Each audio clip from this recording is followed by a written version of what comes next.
홍영표 통일부 장관이 개성공단 임금의 70%가 북한 노동당 서기실에 상납되고 이 자금은 핵 미사일 개발 등에 쓰이고 있는 것으로 파악된다고 밝혔습니다. 네, 또 한미 양국은 이번 주부터 고고도 미사일 방어 체계, 즉 사드 배치 문제에 대한 공식 협의를 시작합니다. 짚어볼 사안이 많습니다. 오늘 정영태 북한 미래포럼 대표, 김영희 산업은행 미래통일사업본부 북한경제팀장, 그리고 양욱 한국국방안보포럼 연구위원 나오셨습니다. 안녕하십니까? 예, 안녕하십니까? 예. 자, 지난 12일에 홍영표 장관이 개성공단의 자금이 대량 살상 무기로 들어가고 있다, 이런 발언을 했는데요. 이제 오늘 여기서 이제 더 나가서 70%가 거기에 유입이 되고 있다라고 했는데 이걸 어떻게 봐야 될까요? 뭐 이제까지 북한의 이런 그 외화벌이 이 자체는 소위 그 충성 자금으로 다 들어갔다고 해도 큰 과언이 없습니다. 예를 들어서 우리가 지금 이제 북한이 러시아라든가 중국이라든가 이 인력 송출을 하지 않습니까? 그 인력들한테 다그치는 게 뭐냐? 충성 자금을 당 대회 이전에 어느 정도 내놔야 되는데 여러분들이 열심히 일해야 된다는 걸 굉장히 심하게 하는 건 마찬가지로. 그런데 이제 이것이 이제 개성공단에서도 역시 이런 임금 자체가 충성 자금 그대로 당 39호실 이쪽으로 가서 또 서기실에 가서 소위 김정은이가 임의적으로 뭔가 이 정책 결정에 필요한 자금으로 쓸 가능성이 있겠냐. 그 중에서도 이제 이번에 그 핵실험이라든가 로켓 발사 이 군사적 목적이 최우선으로 가지 않느냐 하는 그런 판단이죠.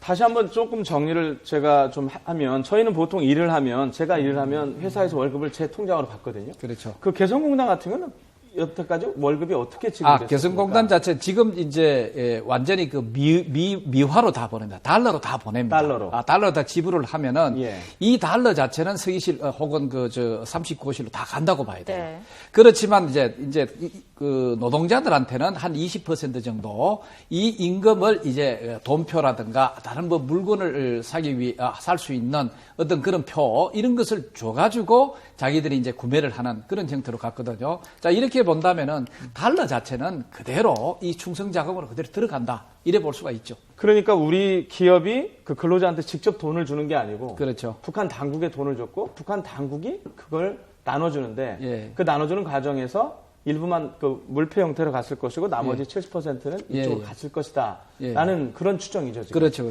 아니 이제 그거는 사실입니다. 뭐냐면은 그 달러 자체가 북한 인력들한테, 노동자들한테 한 푼도 가지 않습니다. 단 1달러도 가지 않습니다. 이 경화 자체는. 그거는 팩트가 그거는 100% 다 국가기관 혹은 이제 당 자금으로 사실 올라가고, 그 다음에 이제 실적으로 이제 그 사람들이 할 수 있는 어떤 여러 가지 돈표라든가 이런 것은 또 국가 차원에서 이 충성을 위해서 일하는 어떤 그런 노동력으로서 지불하는 그런 형태라고 그러니까 보면 그렇기 되겠죠. 때문에 지금 통일부에서 얘기하고 있는 부분이 그 돈이 한 뭐 70% 정도는 저쪽에 당장으로 핵과 미사일 가고. 개발에 그렇죠. 사용됐을 것으로 추정을 한다는. 그렇죠.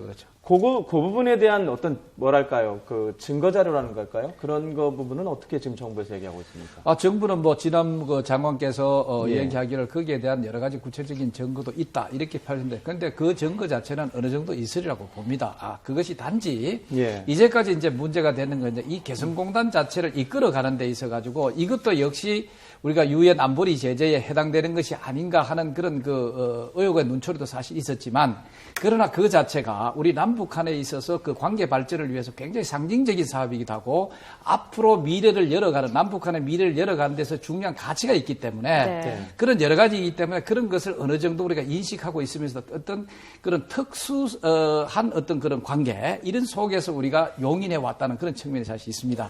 그러나 이번에는 핵실험도 하고 그 다음에 또 로켓 발사라든가 이래 가지고 이 안보적인 어떤 위협 현실 자체가 너무나 이제 심대하게 비화가 되니까 이제는 이것조차도 이제는 차단을 해야 되겠다 해서 완전 중단으로 간 것이 아닌가 이렇게 판단이 되죠. 그런데 또 일각에서는 홍영표 장관의 이번 발언이 안보리 결의를 위반한 것이다 이런 지적도 있습니다. 이에 대해서는 어떻게 보십니까? 그런데 안보리 결의 자체가 이런 게 있습니다. 예를 들어서 이것이요, 비밀리에 다른 국가라든가 이런 것이 미국이라는 게 모르는 상태에서 우리가 일방적으로 했다고 한다면은 뭐 그런 표현을 할 수도 있겠습니다만은 이것은 모두가 다 알고 있는 그런 사회를 공개적으로, 그리고 또 우리가 남북한 관계의 특수성이라고 하는 이것이 어느 정도 작용을 하면서 이것을 참 어쩔 수 없이 이끌어 가야 되겠다고 하는 것이 용인이 됐던 사실이라고 볼 수가 있죠. 그러나 이제 그것을 우리가 인내하는 데 있어서도 4차 핵실험, 그 다음에 마지막에 로켓 발사가 장거리 미사일 시험 발사한다든가 이렇게 함으로써 이제는 이런 식으로 조차도 모든 제재를 보다 더 본격화시켜야 되겠다는 그런 의지의 표현 차원에서 중단됐다 이래 봐야 되겠죠. 네. 김영희 그 팀장님한테 좀 여쭤볼 게 있는데요. 그 돈이 들어갔다는 그러니까 39호실 그리고 당서기실 이게 어떤 곳들입니까 이것이? 예, 노동당 39호실은 김일성이 살아있을 때 70년대에 이제 설립이 됐고요. 그때 김일성이 통치 자금을 관리를 하고 또 벌어들이고 관리를 하기 위해서 이제 노동당 39호실을 만들었는데요. 그래서 70년대부터 전국적으로 그때 당시는 이렇게 다른 나라들하고 이렇게 외화를 많이 하는 데가 없었어요. 네. 지금은 외화벌이 회사가 상당히 많아졌지만 그래서 그때는 각 지역마다 각 도마다 충성이 외화벌이 사업소라는 걸 만들어 놓고 충성이 외화라는 것은 말 그대로 충성심의 외화죠. 네. 충성심으로서 외화를 벌어서 통치자금으로 혼납하고 이렇게 시작이 됐습니다. 근데 그렇게 시작이 돼서 지금 현재까지는 120여 개의 이제 기관을 가지고 외화를 벌어들이고 있습니다. 그런데 북한에서 이제 외화벌이 회사 중에서 가장 큰 게 대성천국이라는 게 있거든요. 네. 근데 이 대성천국은 대성은행도 갖고 있습니다. 그래 거기서 많은 무역 활동을 해서 돈을 벌어들이고 있고요. 기타 이제 불법적으로 하는 것도 있죠. 위패도 하고 또 무기도 수출하고 이런 식으로 하고 있는 그런 것이 이제 39호실이고요. 그렇게 벌어들이는 돈은 그럼 어디다 쓰느냐 하는 부분인데 통치 자금이다 보니까 그냥 통치자가 쓰고 싶은데 쓰는 거죠. 그런데 쓰고 싶은 데가 이제 여러 군데가 있는데 우선 간부들에 대한 그 선물 공세. 그걸 가지고 선물 정치해서 간부들이 충성하도록끔 충성을 유도하는 자금으로 쓰고요. 또 그다음에 하나 이자처럼 핵이라든가 미사일이라든가 이런 데 쓸 수가 있고요. 그리고 이제 과거에는 그걸 보고 주석이 쓸 수가 있는 자금이기 때문에 주석 펀드라 해요, 북한은. 근데 우리 말은 여긴 펀드겠죠. 네. 주석 펀드라 이렇게 사용을 하고 왔고요. 지금은 그런 주석제가 없어졌기 때문에 네. 주석이라는 용어는 안 쓰지만 김정은이 자금으로 통치 자금으로 활용되고 있는 데가 바로 39호실이라고 말할 수가 있습니다. 근데 이 39호실이 2012년도에 폐쇄됐다 이런 얘기가 있었는데 네. 그거는 좀 보이지 않냐 하는 생각이 들고요. 그리고 당서기실은 또 뭐냐면 예. 우리가 청와대에 비서실이 있는 것처럼 예. 당서기실은 김정은이 서기실이에요. 비서들이죠. 비서들. 네. 그래서 아래에서 제기되는 문제를 김정은한테 보고를 하고 그래서 아래에서 제기되는 건 다 보고서로 들어오지 않습니까? 예. 그러면 이 보고서를 김정은이가 보고 결정을 내리고 이런 역할을 하고요. 그다음에 또 하나는 뭐냐면 김정은의 가게, 친인척들에 대한 물품 공급을 하고 그럼 공급을 하려면 또 물품을 또 수입을 해야 되겠죠. 이런 역할을 하고 있습니다. 계속해서 논란이 좀 불거지고 있는데 이번 남북한의 어떻게 보면 유일한 완충지대라고도 볼 수 있는 개성공단이 폐쇄가 되면서 북한의 국지적인 도발 가능성에 대한 우려도 나오고 있지 않습니까? 어떻게 보십니까? 사실 국방부는 한 30여 개의 시나리오를 상정을 하고 준비를 하고 있고 최근에 국정원에서는 한 3개 정도의 시나리오를 얘기했습니다. 네. 그 국정원 얘기한 3개 시나리오를 보면은 NLL이나 인근 그 접경 지역의 그 도발, 군사적인 도발. 그동안 많이 해왔던 거죠. 그동안 많이 해왔던 거고. 네. 두 번째 얘기가 이제 사이버 테러.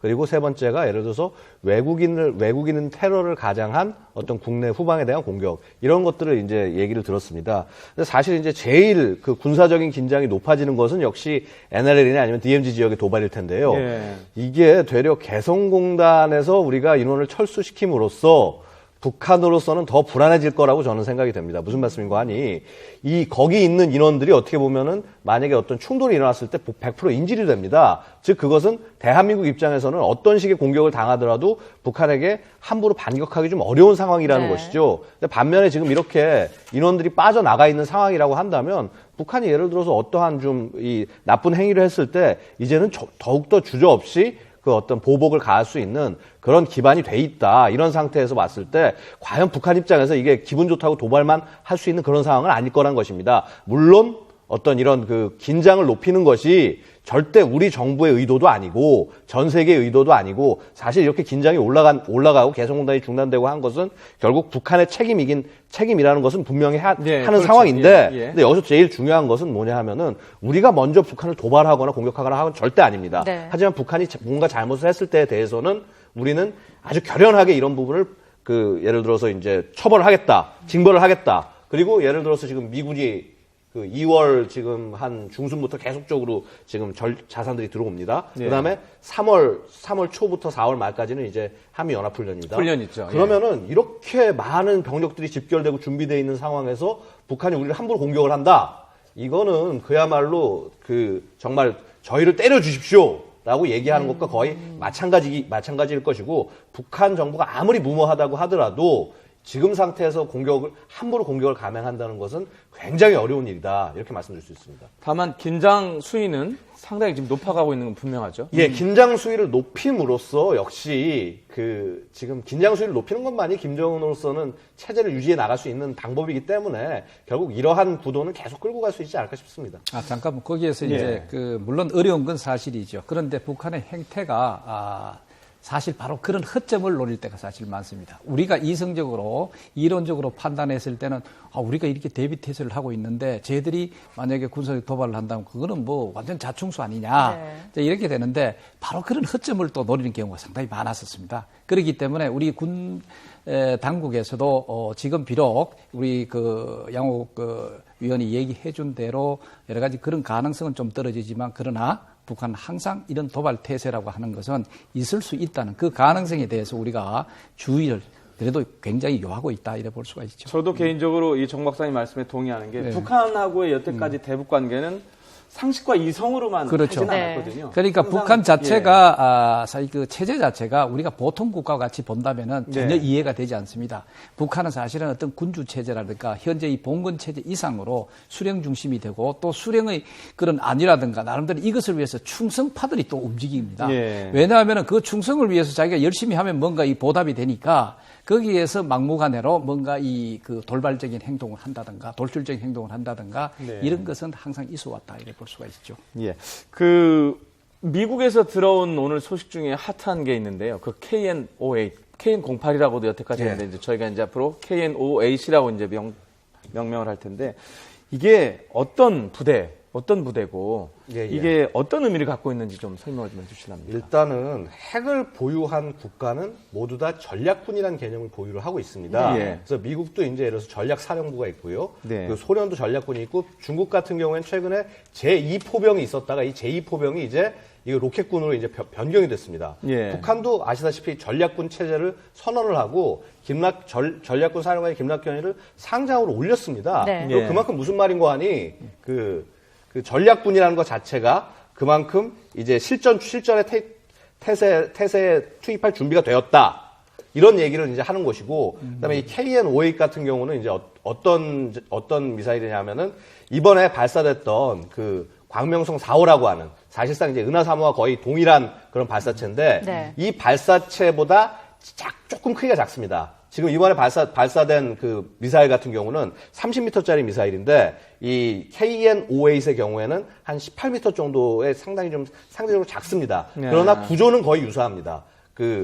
예를 들어서 KN-08 같은 경우는 스커드 미사일 4발을 밑에 이제 그 추진제를 묶어가지고 1단을 쓰고요. 그 다음에 무수단 미사일에 쓰는 추진제를 중간에 쓰고 그렇게 해서 하는 3단 미사일로 우리가 이제 예상을 하고 있고 사정거리는 한 5,500km. 그러니까 ICBM의 딱 턱걸이를 한 정도 수준의 사정거리를 갖는 것으로 지금 추정이 되고 있습니다.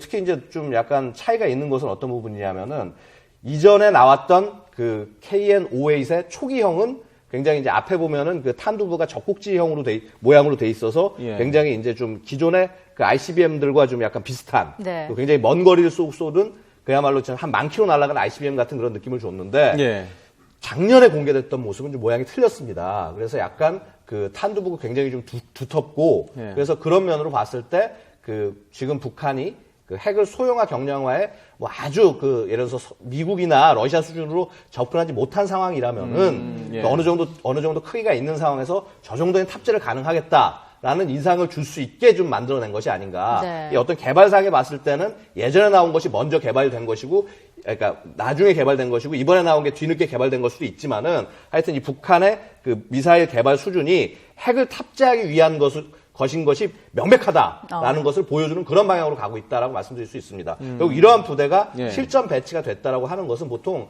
한 개 포대를 이런 발사대 한 3대 정도로 하고 그다음에 이것이 최소한 8단 정도 병력이 구성이 되었다라는 얘기가 되는 것이기 때문에 네. 어느 정도 그 전력에 자신감이 갖춰진 것이 아닌가 뭐 이렇게 예상이 됩니다. 이렇다 보니까 아무래도 대북 압박 수위가 높아질 수밖에 없을 것 같은데 북한의 추가 도발을 막기 위해서도 주한미군의 어떤 패트리어트 미사일 부대가 추가 배치되지 않았습니까? 이 예, 패트리엇이 어떤 건가요? 정확히 어떤 위력을 가지고 있습니까? 예, 일단 패트리엇은 여러분들 잘 기억하시는 것이 아마 그 1991년 걸프전 때 그 이라크가 그 사우디나 혹은 이제 이스라엘로 날려보냈던 그 스커드 미사일을 요격하면서 유명해졌던 것이 패트리엇 미사일입니다. 예. 그래서 지금 이제 패트리엇 미사일 같은 경우에는 주한 미군이 패트리어트 팩3라는 것을 이제 보유를 하고 있고 우리군은 패트리어트 팩2를 보유하면서 이런 방공망의 제일 핵심적인 역할을 담당을 하고 있습니다. 네. 2보다는 3가 더 상위 개념이죠. 예, 그렇습니다. 근데 좀 약간 개념이 틀린 것이 네. 지금 이제 저희가 패트리어트 팩3의 모형을 가지고 나왔습니다. 이번에 배출했다는 예. 게 이 패트리어트 팩3입니다. 예. 근데 보시다시피 이제 이건 발사기만 나온 건데 보면은 이 캐니스터 하나에 요게 이제 패트리어트 미사일이라고 치면 네. 예, 예. 실제 크기는 한 4m 정도 됩니다. 4m. 직경은 25cm 정도에서 상당히 좀 작은 편이긴 한데 네. 근데 이것이 상공 한 이제 최대 30에서 40까지 올라가서 거기에 40km에 있는 탄도탄을 요격을 할 수 있다는 것입니다. 예. 근데 팩2는 어떠냐 하면은 이제 이것보다 크기가 되려 큽니다. 이 캐니스터 하나를 다 차지할 정도의 크기인데 예. 근데 얘는 발사가 됐을 때 공중에서 산계가 되면서 일종의 파편이 막을 형성해서 이제 이 미사일을 막는 것이고 정리를 하면 팩2는 예. 산탄인 것이고 예, 맞습니다. 산탄 팩3는 직접 가서 가격을 직접 하는 가서 것이고. 총알을 맞추는 것처럼 예, 예. 정확히 맞춰가지고 이를 요격하는 건데 차이는 뭐냐 하면은 산탄식으로 맞추는 것은 그 어떤 일반적인 그러니까 지대지 미사일을 막는 데 의미가 있지만 네. 핵폭탄을 막는데 조금 문제가 있을 수가 있습니다. 핵탄두를 정확히 파괴를 해야 되는데 파괴가 안 되는데 이렇게 팩3 같은 것을 사용했을 경우에는 곧바로 이 끝에 있는 탄두가 직접적으로 가서 부딪혀서 미사일을 박살내기 때문에 핵탄두를 이제 파괴를 하고 그래서 되려 탄두가 파괴됨으로써 핵폭발이 일어나지 않는 네. 그런 이제 능력을 가지고 있다는 것입니다. 기존에 우리는 지금 이제 이 대한민국 안에는 이 팩3를 주한 미군이 운영하고 있고 35 방공포병 여단이 운영하고 있는데 예. 지금 미국에서 11 방공포병 여단 사실 이 11 방공포병 여단이 사드도 운용하는 것이 바로 이 11 방공포병 여단입니다. 네. 그리고 이제 팩3도 당연히 여러 대를 운영하고 있고요. 그 중에서 포대 하나가 대한민국에 긴급 전개를 한 겁니다. 이 긴급 전개의 의미는 뭐냐 하면은 이렇게 만약에 대한민국의 그 어떤 미사일 공격이 임박해서 더 많은 이런 패트리어트 시스템이 필요할 때 곧바로 이렇게 수송기에 실어가지고 한국에 전개하는 능력을 과시를 하는 것이죠. 네. 그럼으로써 결국 어떤 이 북한에 혹시 잘못된 공격이 있을 때는 대한민국을 확실하게 방어해주겠다라는 의지를 보여주는 것입니다. 이 북한의 미사일 발사 이후에 우리 국제사회도 확실히 발빠르게 움직이고 있는 것 같습니다. 이제는 이 미국 오바마 대통령의 대북 제재법 사인만 남겨두고 있거든요. 네. 어떻게 전망하십니까? 근데 뭐 여러 가지 이번에 그 대북 제재 속에서 많은 것이 있을 수 있습니다만은 가장 중요한 것이 소위 세컨더리 보이콧이라고 해서 네. 이것이 이제 직접적으로 작용을 할 수 있는 그런 법안을 마련했지 않았느냐 이런데 네네. 세컨더리 보이콧이라고 하는 것은 이제까지 이제 전략 물자라든가 뭐 이 직접적인 핵이라든가 미사일 이거 관련된 어떤 그런 데서 뭐 직접적으로 제재를 한다든가 했는데 이제 그것이 아니라 소위 그 제재 대상 국가는 이제 북한이 되겠죠. 북한과 직접적으로 기업 거래를 한다든가 아니면 상거래를 한다든가 여타의 어떤 그 거래를 하는 네. 그것도 제재를 하겠다 이런 뜻입니다. 그러니까 제3국을 제재를 하겠다는 그런 뜻이 되겠죠. 자, 이렇게 됐을 때는 사실상 북한과의 교역이라든가 이런 거래는 중국이 거의 3분의 1을 차지하고 있다고 네. 볼 수 있죠. 또 이외에도 여타 있겠습니다만은 그러니까 상당한 부분 중국이 비록 자기 스스로가 동참을 안 한다 손치더라도 이것을 중국 기업이라든가 아니면 그 관계 인물이라든가 이런 조직을 직접적으로 어느 정도 제재를 할 수 있는 네. 그런 법안을 통과시켰다는 의미에서 중국을 좀 강제로 끌어들일 수 있는 기반을 마련했지 않았느냐 하는 이런 생각도 듭니다. 지금 이제 중국 얘기를 또 안 해볼 수가 없을 것 같은데요. 사드를 비롯해서 대북 제재가 좀 온도 차이가 아무래도 있다 보니까 네네. 우리나라를 향한 중국의 어떤 경제 보복 우려도 나오고 있는 것 같습니다. 어떻게 생각하시나요? 일부에서 지금 그렇게 나오고 있는데 네. 제 생각에는 조금 어렵지 않을까 이런 생각이 듭니다. 지금 우리 한중 무역이 사실은 무역이라든가 경협이라 이런 게 어느 한쪽만 이득 보는 건 아니죠. 예. 서로가 다 윈윈하는 것이죠. 그렇죠. 그렇게 놓고 봤을 때 2014년도에 한중 무역 규모를 보면 수출 자체가 우리 한국에서 중국에다 수출하는 게 1,400억 달러거든요. 그 다음에 수입이 900억 달러 정도 됩니다. 그렇게 전체를 합하면 한 2만 1,000억 달러 정도가 되죠. 네. 어마어마한 숫자인데 우리도 이익을 보지만 중국도 마찬가지죠. 우리가 수출을 하면 중국은 수입일 것이고 우리가 수입이면 중국은 수출인 것이죠. 그만큼 중국 경제에도 타격을 준다는 것입니다. 그렇게 놓고 봤을 때 특히 지금 중국은 상당히 경제적으로 어렵다. 이런 상태에서 지금 이런 악수를 둔다면 한국을 제재하겠다고 이런 악수를 둔다면 중국 경제에도 영향을 줄 수밖에 없습니다. 네. 이런 상태에서 중국이 이런 결단을 할 수 있을까? 저는 이런 거는 쉽게 결정하지는 않는다고 생각을 합니다. 그렇기 때문에 외교적인 노력으로 이 문제를 해결하려고 하고 있지 않을까. 네. 제 생각은 그렇습니다. 제가 그 관련 질문 한 가지 좀 더 드리면 개성공단에서 일했던 인력들이 5만 4천 명 정도 북한 근로자가 네. 그랬다지 않습니까?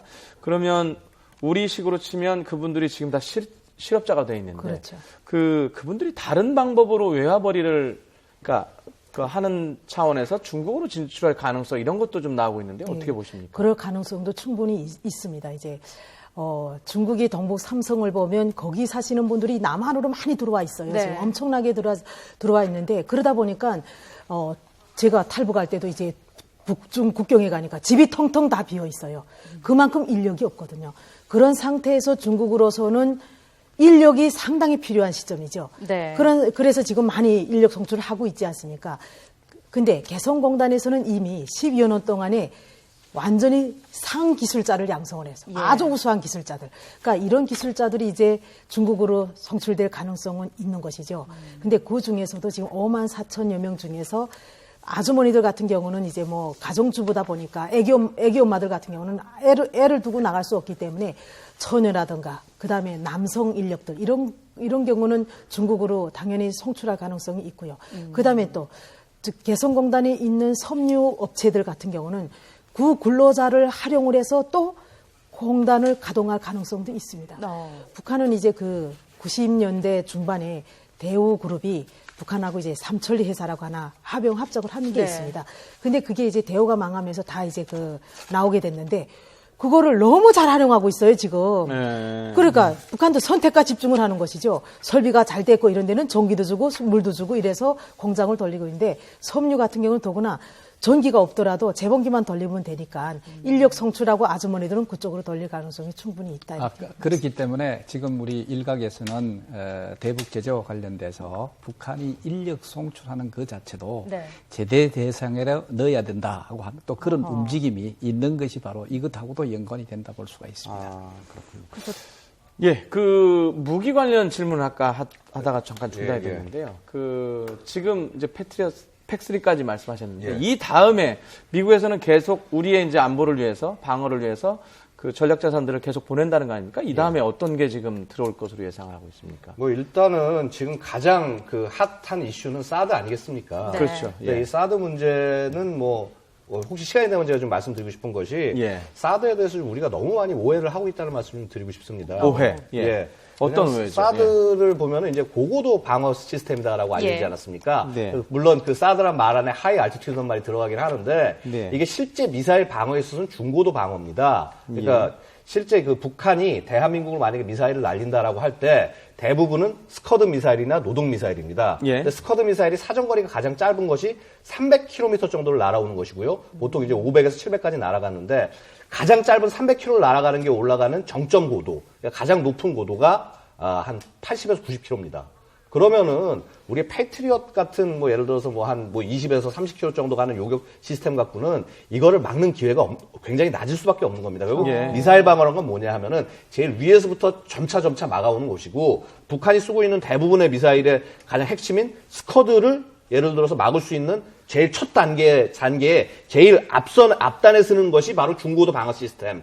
사드가 거기에 해당할 수 있다는 겁니다. 그래서 이게 사드가 무슨 ICBM을 요격하기 위해서 존재하는 것이다. 미국 입장에서는 ICBM을 요격하기 위해서 존재하는 거겠지만 대한민국 입장에서는 스커드나 노동, 기타 네. 그런 이 단거리 탄도 미사일을 요격하는 데 있어서 가장 최일선에서 맞고 그것이 실패했을 때 국내에서 지금 개발하고 있는 LSM이 60km 정도에서부터 맞고 그게 실패했을 때는 팩3가 이제 뭐 한 30, 40%부터 맞고 그게 또 안 됐을 때는 예를 들어서 패트리어트 팩2 좀 구형이긴 하지만 이것이 예를 들어서 15에서 20km 정도에서 막는 그런 층층한 구도를 해야 그래야 우리 어떤 이 대한민국 국민과 재산을 조금 더 확실하게 보호할 수 있다는 것이죠. 그 의원님 말씀이 맞다면 저도 오해를 하고 있었던 건데요. 아주 고고도 굉장히 높은 곳에서만 막을 수 있다는 게 그게 한 중고도에서 우리 영토에 대한 맞습니다. 공격도 막는다는 거죠. 예를 미국 입장에서 고고도 막는 시스템은 GBI라고 그래서 이 태평양 한가운데 쏘는 게 있습니다. 하와이에서 네. 예를 들어서 우주 공간으로 미사일을 쏴오면서 거기서 막는 게 있고요. 그 다음에 다음 단계가 이 사드보다 조금 더 높은 것이 SM3라는 미사일이 있습니다. 23에서 발사하는 거. 이거 같은 경우는 거의 500km까지 요격이 가능하고 그 다음에 최근에 개발하는 이 SM3 블락 2 같은 경우에는 1,500km까지 요격이 가능합니다. 그래서 예를 들어서 만약에 그런 것까지 동시에 갖고 있다고 한다면은 대한민국의 방어 능력은 미사일 방어 능력은 훨씬 더 올라갈 수 있겠죠. 근데 하지만은 사드 정도 급을 가지고 이게 만약에 대한민국 방어를 위해서 과도한 것이다라고 얘기한다면은 대한민국 지킬 수 있는 무기 체계는 없는 겁니다. 일단 남북한의 시계가 이제 좀 멈춘 것 같습니다. 이제 남북관계 개선이라는 어떤 과제를 다시 풀어 나갈지에 대해서 대화를 해 나가야 할 필요가 있어 보입니다. 자, 지금까지 정용태 북한 미래포럼 대표, 김영희 산업은행 미래통일사업본부 북한경제팀장, 그리고 양욱 한국국방안보포럼 연구위원 함께했습니다. 오늘 말씀 고맙습니다. 네, 고맙습니다. 고맙습니다.